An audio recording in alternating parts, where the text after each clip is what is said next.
sa kaitaasan, siya'y papurihan, Diyos ng lahat papuri. Sa kaitaasan, siya'y papurihan, ngayon at magpakailanman.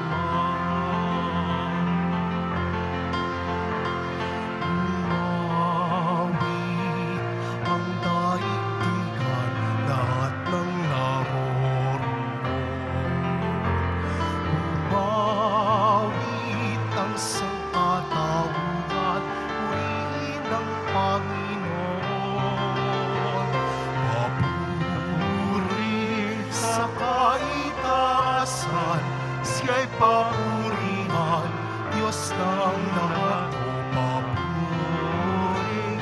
Sa kaitaasan, siya'y papurihan, ngayon at magpakailanman.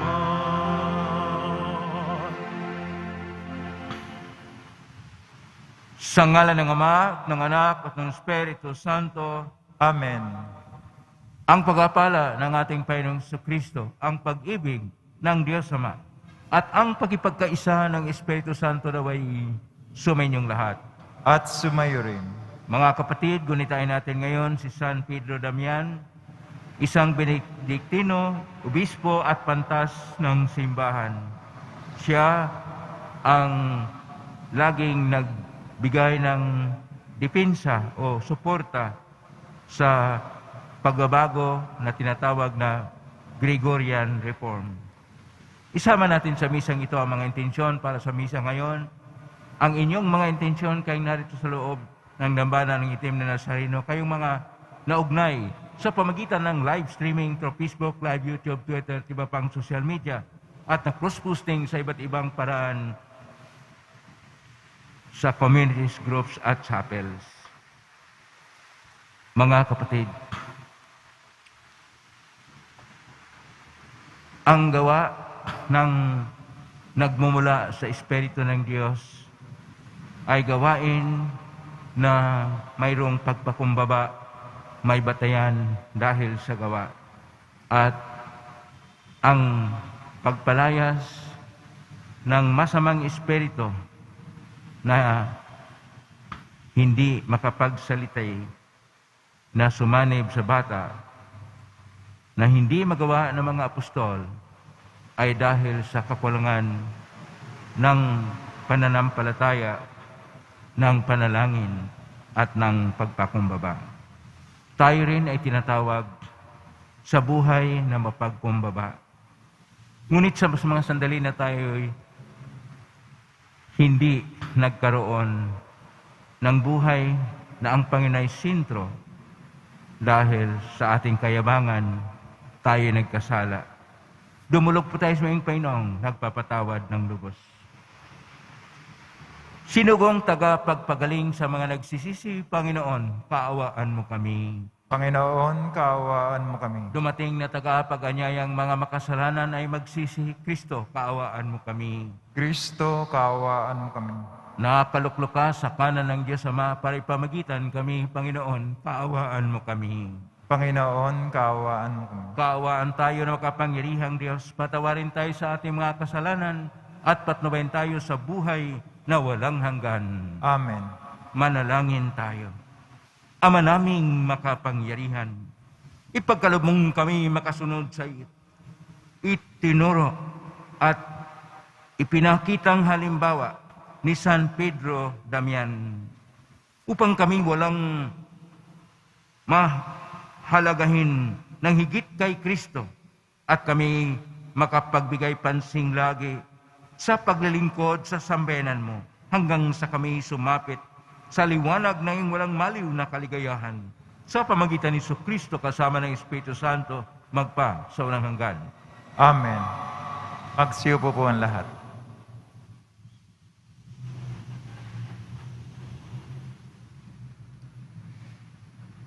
Pagbasa mula sa sulat ni Apostol San Pablo.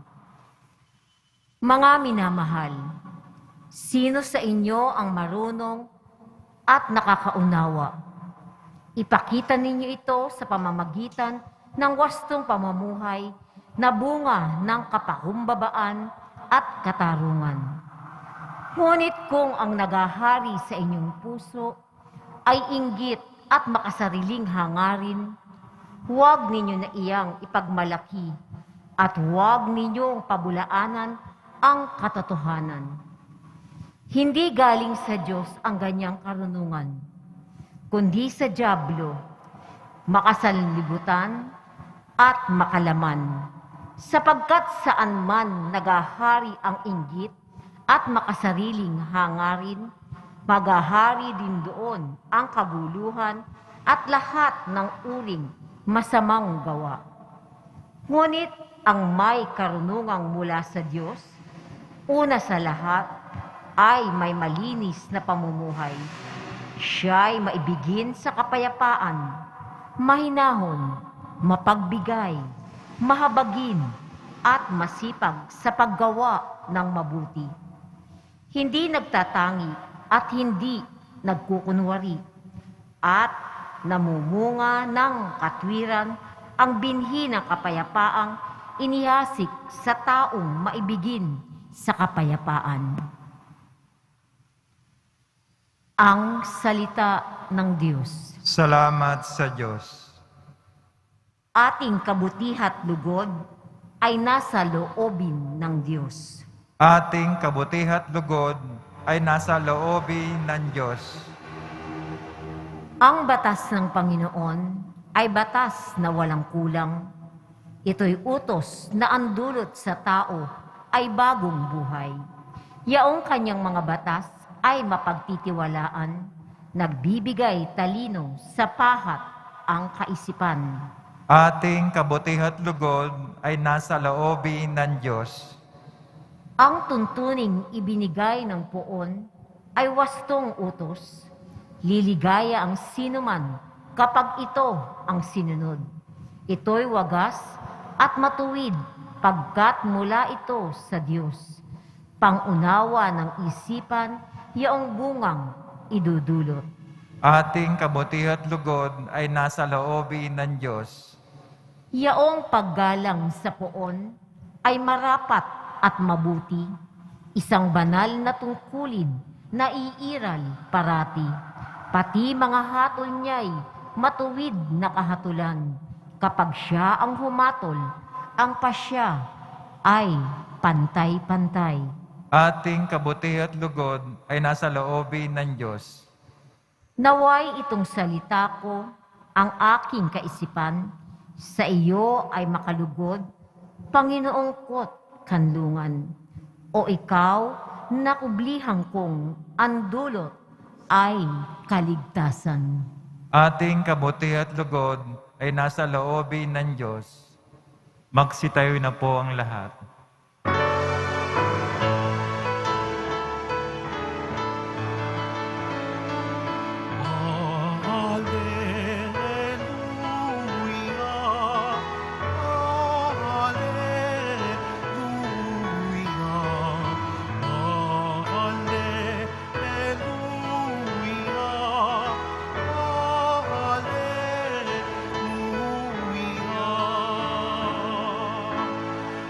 Si Kristo ay nagtagumpay, nalupig ang kamatayan, nagniningning ang pagkabuhay. Hallelujah,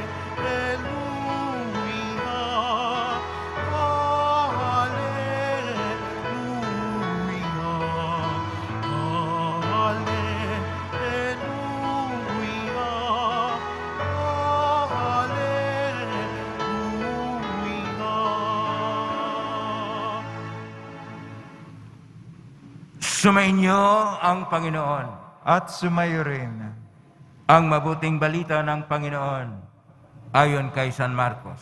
Papuri sa iyo, Panginoon. Noong panahong yun, habang bumababa si Jesus sa bundok kasama sina Pedro, Santiago at Juan, ay nakita nila ang napakaraming taong nakapaligid sa mga alagad na naiwan at ang mga eskriba na nakipagtalo sa mga ito. Nagulat ang mga tao nang makita nila si Jesus. Sila'y patakbong lumapit sa kanya at binati siya. Tinanong ni Jesus ang kanyang mga alagad, "Ano ba ang pinagtatalunan ninyo?" At ng mga taong iyon. Sumagot ang isa mula sa karamihan, "Guro, dinala ko po rito sa inyo ang aking anak na lalaki, sapagkat siya'y inaalihan ng masamang espiritu na hindi makapagsalita. Tuwing aalihan siya nito, siya'y inilulugmok, bumubula ang kanyang bibig, at nagangalit ang kanyang ngipin, at siya'y naninigas. Hiling ko po sa inyong mga alagad na palayasin ang espiritu, ngunit hindi nila napalayas ito." Sinabi ni Jesus sa kanila, "Lahing walang pananampalataya, hanggang kailan ako dapat manatiling kasama ninyo? Hanggang kailan ko kayo pagtitiisan?" Dalhin niyo rito ang bata. At dinalangan nila ito sa kanya. Nang si Jesus ay makita ng espiritu, biglang pinapangisay nito ang bata. Ano pat napalugmok ito sa lupa at gumugulong-gulong, namubula ang bibig. Kailan pa siya inalihan ng masamang espiritu? Tanong ni Jesus sa ama. Mula pa po sa kanyang pagkabata, tugon niya. Madalas siyang ihagis nito sa apoy at sa tubig upang patayin. Kaya kung may magagawa kayo, mahabag po kayo sa amin at tulungan ninyo kami. Kung may magagawa, ulit ni Jesus, mapangyayari ang lahat ng may pananalig. Kaagad sumagot ng malakas ang ama ng bata, "Nananalig po ako. Tulungan ninyo ako, bagamat ako'y nagkulang." Nang makita ni Jesus na dumaragsa ang mga tao, pinagsabihan niya ang masamang espiritu, "Ikaw, espiritu ang nagpapipi at nagpapabingi, iniutos ko sa iyo, lumabas ka na sa bata at huwag ka nang papasok sa kanya." Nagsisigaw ang masamang espiritu, pinapagnisay ang bata at saka lumabas. Naging mistulang bangkay ang bata, kahit ang sabi ng marami, patay na. Subalit siya'y hinawakan ni Jesus sa kamay at ibinangon at tumindig ang bata. Nang pumasok na si Jesus sa bahay, palihim siyang tinanong ng kanyang mga alagad, "Bakit po hindi namin napalayas ang espiritu?" Sumagot si Jesus, "Ang ganitong uri ng espiritu ay hindi mapalaya kundi sa pamagitan ng panalangin." Ang mabuting balita ng Panginoon. Pinupuri ka namin, Panginoong Jesucristo. Magsiupo muna tayong lahat. Magandang araw po, mga kapatid ko ni Kristo. Nasa Lunes po tayo sa pang-7 linggo ng kalimang panahon. Atin pong ginugunita ngayon si San Pedro Damian, isang Benediktino na obispo at pantas ng simbahan. Siya ay nagdepensa sa panampalataya na nagbabago sa pamagitan ng Gregorian Reform upang mabuhay sa tunay na pananalig ang mga tao. Kuminsan, sa kakulangan natin ng pananalig, sa ating mali na pagpapahayag ng panampalataya, magkaroon po tayo ng problema. Kuminsan, ipahayag lang natin ang kayabangan ng ating sarili at hindi kung ano ang totoo, kung ano ang dapat. Sa atin pong mga pagbasa ngayon, tinuturuan tayo na mabuhay sa matuwid. Ano po ang mabuhay sa matuwid? Sa ating unang pagbasa, sa sulat ni Santiago, Kapitulo 3, versikulo 13 hanggang sa 18, ang buhay na matuwid ay hindi mamuhay sa inggit, sa mga makasariling hangarin, sa mga kayabangan na mga salita lang, bagkos ipahayag sa pagpakumbaba, sa paggawa ng mabuti, na maibigin ng kapayapaan, mahinahon, mapagbigay, mahabagin, masipag sa paggawa ng mabuti, at hindi po nagtatanggi ng gawain, at hindi nagkukunwari. At dahil dito, siya ay magdala ng kapayapaan, hindi kayabangan. Dahil ang Diyos naman ay napapahayag sa matuwid na paggawa. Dahil ang kabutihang lugod, ang kabutihan ay nagmula sa Diyos. Kaya ayon pa sa Salmo 18, versikulo 9, ang kabutihang lugod ay nasa loobin ng Diyos. Ang matuwid na pamamaraan ay kinakailangan din nating gawin. Sa ating Ebanghelyo ngayon ni San Marcos, Kapitulo 9, versikulo 14 hanggang 29, itong mga alagad o mga apostol ng ating Panginoon at ang kanyang mga disipulo ay kanya pong tinuturuan paano magpalayas ng demonyo, paano magpagaling sa mga may sakit, paano magpahayag ng mabuting balita. Successful naman sila. Kaya nga, sa Ebanghelyo ni San Marcos, Kapitulo 6, versikulo 7 at 10, umuwi ang mga alagad ng Panginoon tuwang-tuwa sapagkat napalayas nila ang masamang espiritu. Tuwang-tuwa sapagkat napagaling nila ang may sakit. Tuwang-tuwa sapagkat naituro nila ang Ebanghelyo sa kanilang kapwa. Pero ngayon sa ating Ebanghelyo ni San Marcos, Kapitulo 9, versikulo 14 hanggang 29, hindi nila napalayas ang masamang espiritu sa isang epileptic. Nagngisa-ngisa ito, gumulong-gulong, at sinabi ng Ama sa ating Panginoon Hesus noong nagkagulo na ang mga tao. At itong mga eskriba, umentra pa, sumali pa sa kaguluhan. At ang sabi ng Ama na hiningi niya ang tulong ng mga alagad, ngunit hindi napalayas ang espiritu. Kaya ang ating Panginoon ay nagsabi na hindi matuwid ang kanilang ginawa.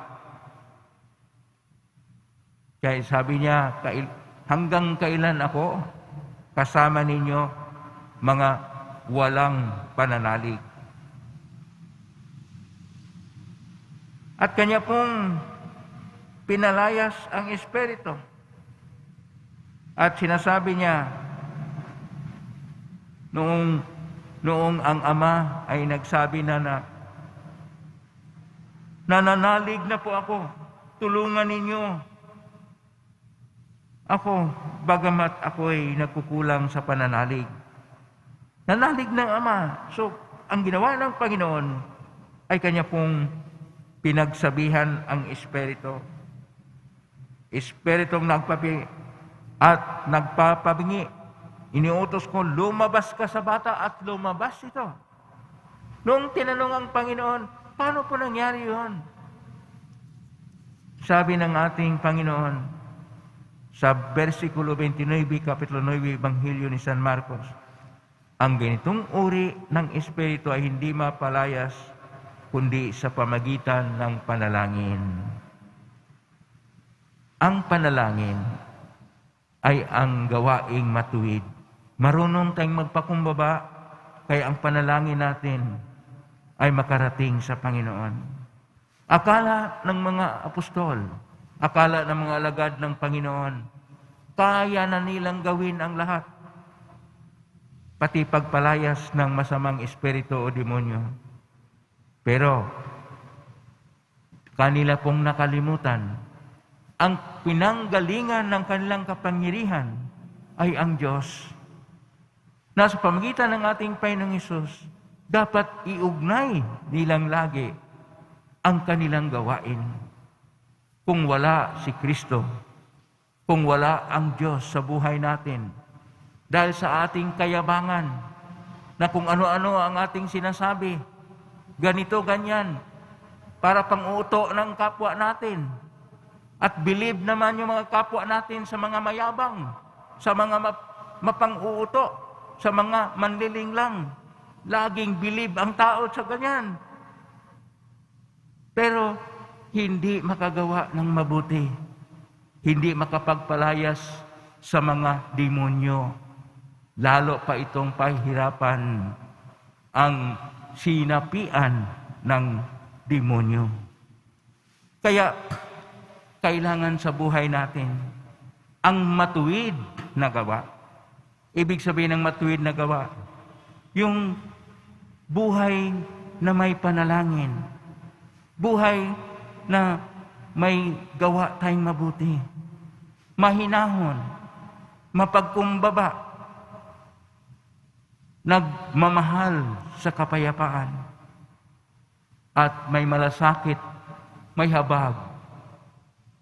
Nagkaroon tayo ng ugnayan na malalalim sa Diyos. Kaya, tinatawag po tayo sa mga pagbasa ngayon. Gawain nating matuwid, sapagkat kung wala tayong gawaing matuwid, at yabang lang ang umiira sa buhay,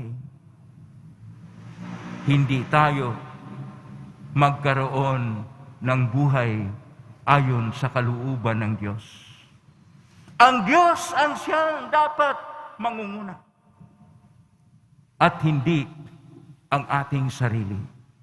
Ang Diyos ang siyang dapat ugnayan sa buhay natin, hindi ang kayamanan, kapangyarihan at katanyagan.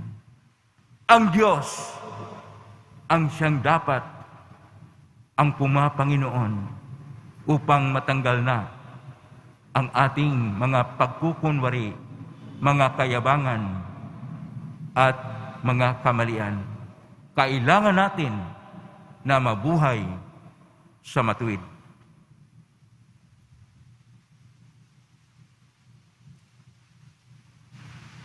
Magsitayo na po ang lahat.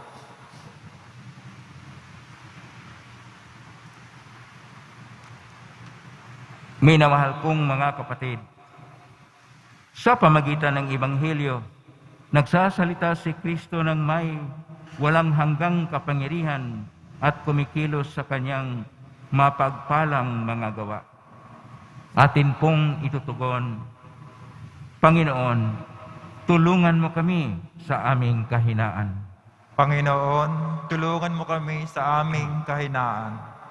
Ang simbahan naway patuloy na magturo ng katotohanan ni Kristo at labanan ang kasamaan sa ating panahon. Manalangin tayo. Panginoon, tulungan mo kami sa aming kahinaan.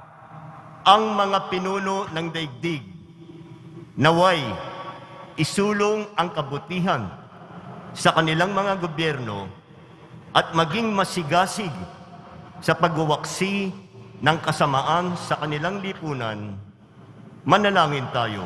Panginoon, tulungan mo kami sa aming kahinaan. Tayong lahat naway, hindi manghinawa sa ating buhay panalangin upang hindi maghari ang mga masasamang espiritu sa ating buhay. Manalangin tayo. Panginoon, tulungan mo kami sa aming kahinaan. Ang mga may sakit at yaong mga nagdurusa sa bawat uri ng karamdamang pangkaluluwa at pangkatawan, naway lumaya mula sa kanilang mahirap at malungkot na kalagayan. Manalangin tayo. Panginoon, tulungan mo kami sa aming kahinaan. Sa tahimik, idulog natin sa Panginoon ang ating mga sariling kahilingan.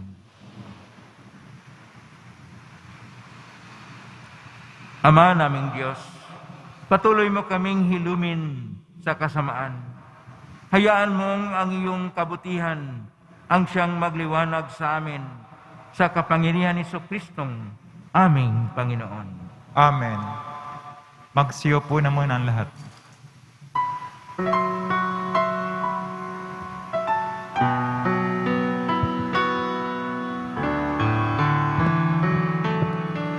O Diyos, awang di mabilang, tanggapin mo yaring aming alay. Gawin ito bilang tanda ng aming kaligtasan. Narito, O Ama, alak at tinapay, bunga ng lupa at ng aming paggawa. Magsitayo na po ang lahat. Manalangin niyo, kapatid, upang ang paghahain natin ay kalugdan ng Diyos amang makapangyarihan. Tanggapin nawa ng Panginoon itong paghahain sa iyong mga kamay, sa kapurihan niya at karangalan, sa ating kapakinabangan at sa buong sambayan ng banal. Ama naming lumikha, ang aming paghahain ay yunawang paunlakan upang sa pagunita kay San Pedro Damian, kami ay makapakinabang sa paghahaing ito na ibinigay mo sa ikapagpapatawad ng mga kasalanan ng buong mundo sa pamagitan ni Kristo kasama ng Espiritu Santo, magpa sa walang hanggan. Amen. Sumainyo ang Panginoon. At sumayo rin. Itaas sa Diyos ang inyong puso at diwa. Tinaas na namin sa Panginoon. Pasalamatan natin ang Panginoong ating Diyos. Marapat na siya ay pasalamatan. Ama naming makapangyarihan, tunay marapat na ikay aming pasalamatan sa pangitan ni Kristo na aming Panginoon. Ngayong si San Pedro Damian ay pinarangalan sa pamumuhay niyang totoong uliran at pagiging maasahan sa panungkulan kay Kristo na maasahan sa katapatan ay nihayag sa pangasiwa sa sambayanan. Ang malasakit na mga ulirang tagapangasiwa noon ay nagpapatuloy magpahanggang ngayon sa panalangin kalang iniukol kaysa nang sa mga dito'y nagtitipon. Kaya kaysa na manghel na sisiyawit ng papuri sa mumpay sa kalangitan, kami nagbubunyi sa iyong kadakilaan. Santo, Santo, Santo, Panginoon Diyos na mga hukbo, napupuno ang langit at lupa ng kadakilaan mo, o sana sa kaitaasan. Pinagpala na paririto sa ngalan ng Panginoon, o sana sa kaitaasan. Magsilod po ang lahat. Ama naming banal, ikaw ang bukal ng tanang kabanalan. Kay sumitan niyong Espiritu kayong banal ang mga kaloob na ito upang para sa aming maging katawan at dugo ng aming Panginoong Kristo. Bago niya pinagtiisang kusang loob na maging handog, hinawakan niya ang tinapay. Pinasalamatan kanya. Pinagati-hati niya yon. Iniabot sa kanyang malagad at sinabi, "Tanggapin ninyong lahat ito at kanin. Ito ang aking katawan na ihandog para sa inyo."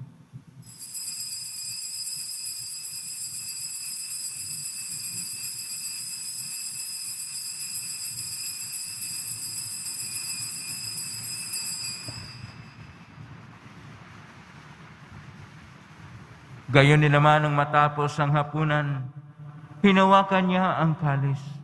Muli kanyang pinasalamatan. Inabot niya ang kalis sa kanyang malagad at sinabi, "Tanggapin ninyong lahat ito at inumin.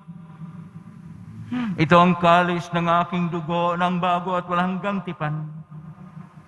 Ang aking dugo na ibubuhos para sa inyo at para sa lahat, sa ikapagpapatawad ng mga kasalanan.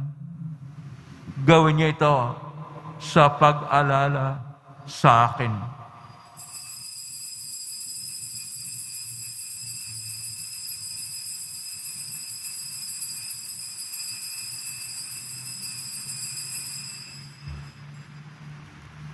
Magsitayo na po ang lahat. Ang misteryo ng pananampalataya. Si Kristo'y namatay, si Kristo'y nabuhay, si Kristo'y babalik sa wakas ng panahon. Ama, ginagawa namin ngayon ang pag-alala sa pagkamatay at muling pagkabuhay ng anak. At iniaalay namin sa iyo ang tinapay na nagbibigay buhay at ang kalis na nagkakaloob ng kaligtasan. Kami nagpapasalamat dahil kami minarapat na tumayo sa harap mo para maglingkod sa iyo. Isinasamo namin kaming magsasalo-salo sa katawan at dugo ni Kristo ay mabuklod sa pagkaisa sa pamagitan ng Espiritu Santo. Ama, lingapin mong simbahang laganap sa buong daigdig. Pususin mo kami sa pag-ibig kaisa ni Francisco na aming Papa, ni Jose na aming Obispo at ng Tanang Kaparian. Alalahanin mo rin mga kapatid naming nahimlay na may pag-asang sila'y muling mabuhay, gayon din ang lahat ng mga pumanaw. Kaawaan mo sila at patuloyin sa iyong kalibanagan. Kaawaan mo dapatin kaming lahat na makasalo siyang buhay na walang wakas. Kaisa ng mahal na Birhen Maria, na ina ng Diyos, ng kabiyak ng puso niyang San Jose. Kaisa ng mga apostol, ni San Juan Bautista, ni San Pedro Damian, ni San Roque, ni San Lorenzo Ruiz de Manila, ni San Pedro Calungsod, at ng lahat ng mga banal na namuhay dito sa daigdig ng kalugod-lugod sa iyo. May ipagdiwang nawa namin ang pagpupuri sa ikararangal mo sa pamagitan ng anak na aming Panginoong Hesukristo. Sa pamamagitan ni Kristo, kasama niya at sa Kanya, ang lahat ng parangal at papuri ay sa iyo, Diyos Amang makapangyarihan, kasama ng Espiritu Santo, magpasawalang hanggan. Amen, amen, amen, amen.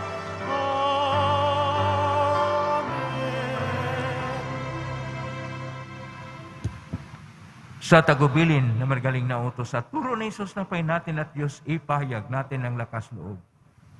Ama Ama namin, namin, sumasalangit ka, sambahin ang ngalan mo, mapasa amin ang kaharian mo, sundin ang loob mo dito sa lupa para ng sa langit. Bigyan mo kami ngayon ng aming kakanin sa araw-araw, at patawarin mo kami sa aming mga sala, para ng pagkapatawad namin sa nagkakasala sa amin. At huwag mo kaming pahintulot sa tukso at yadya mo kami sa lahat ng masama. Hinihiling namin kami iadya sa lahat ng masama. Pagkalooban ng kapayapaan na araw-araw. Iligtas sa kasalanan at sa lahat ng kapahamakan. Samantalang aming pinanabikan ang dakilang araw ng pagpapahayag ng tagapagligtas naming si Hesus Kristo. Sapagkat iyong kaharian at ang kapangyarihan at kapurihan magpakailanman. Amen. Panginoong Hesus Kristo, sinasabi mo sa mga apostol, kapayapaan ang iniiwan ko sa inyo, ang aking kapayapaan ay binibigay ko sa inyo. Tunghayan mo ang aming panampalataya at huwag ang aming pagkakasala. Pagkalooban mo kami ng kapayapaan at pagkakaisa, ayon siyang kalooban, kasama ng Espiritu Santo magpa sa walang hanggan. Amen.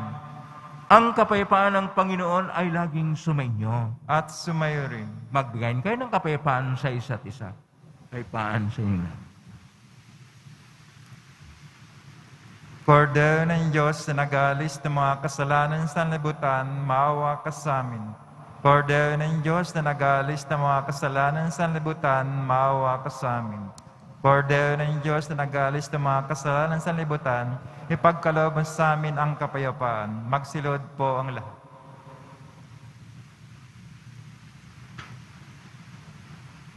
Ito ang kordero ng Diyos. Ito ang nag-aalis ng makasalanan ng sanlibutan. Mapalad ang mga inaanyayahan sa piging ng kordero. Panginoon, di karapat-dapat na magpatuloy sa iyo, ngunit sa isang salita mo lamang ay gagaling na ako. Katawan ni Kristo. Amen.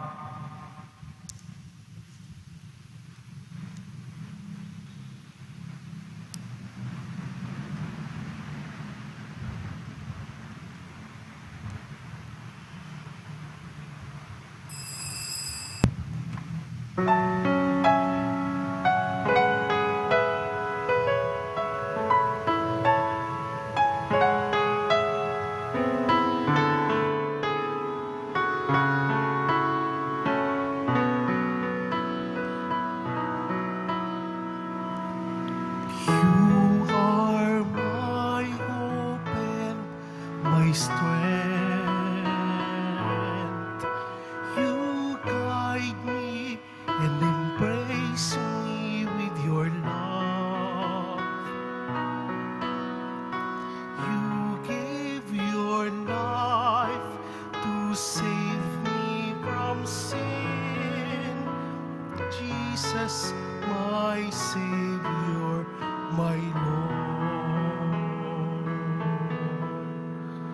I will proclaim that you are my God, the God of mercy and the giver of life. I will submit my life to you, to serve you with all of my heart. You are my hope and my strength. You guide me and embrace me with your love. You give your life to save me from sin. Jesus, my Savior, my Lord.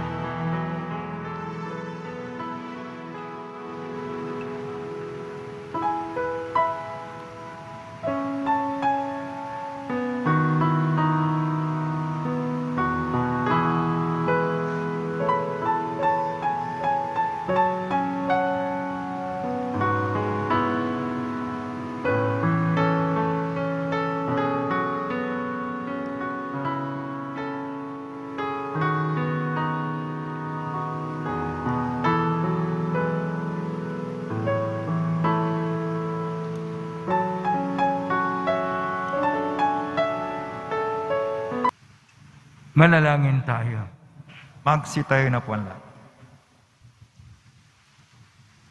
Ama naming mapagmahal, ang lakas na dulot ng banal na pakikinabang ngayong ginugunita si San Pedro Damian ay maging lubos nawa sa amin upang ito ay makatulong sa pamuhay namin ngayon at makapagpagalak sa amin habang panahon sa pamagitan ni Jesucristo kasama ng Espiritu Santo magpa sa walang hanggan. Amen. Maraming salamat po sa inyong pakilahok ngayon sa ating Eucharistia o Banal na Misa sa pamagitan ng inyong pagsimba dito sa ating dambana ng Itim na Nazareno, sa pamagitan ng live streaming sa iba't ibang social media at na cross-posting sa iba't ibang paraan. Naway ang inyong mga panalangin ay dinggin ng Pong Hesus Nazareno. Salamat sa mga walang sawang nagbigay ng tulong at donasyon sa Quiapo Church upang makatulong ang Quiapo Church sa mga kabayan nating nahirapan dahil sa pandemya ng COVID-19 at iba pang mga pangyayari sa buhay. Salamat sa mga naglilingkod ngayon. Naway pagpalain kayong lagi sa ating Pong Hesus Nazareno. Itaas po bahagya ang mga bagay-bagay na pabasbasan. Sumainyo ang Panginoon. At sumayo rin. Mahal na Pong Hesus Nazareno, inhegmos na ng cross ang walang malay na pag-ibig ng Diyos ang katauhan. Pakinggan mong kilingan ng kanan nagsusumamo sa iyo. Makamtan na nila ang katugunan na tanggapin ang kasagutan ng mitang na loob na tinatanaw. Basbasan di po ninyo ang mga dalang mga imahin at dasalan. Sa pamagitan ng bendisyon nito naway malalang pangako ng sa binyag na ikaw ay nang ibigin at paglilingkuran bilang Panginoon magpa sa walang hanggan. Amen. Pagpalain kayo ng makapangyarihang Diyos, Ama at Anak at Espiritu Santo. Amen. Umay kang taglayang kapayapaan, pag-ibig at pag-asa ng Pong Hesus Nazareno. Salamat sa Diyos. Purihin natin ang Pong Hesus Nazareno.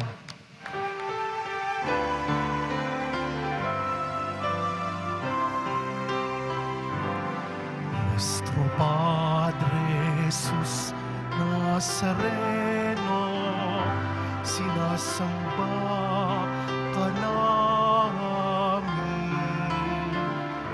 pinipintuho ka namin, aral mo ang aming buhay at kaligtasan. Nuestro Padre Jesus Nazareno, iligtas mo kami sa kasalanan. Ang krus mong kinamatayan mo, sagisag ng aming kaligtasan.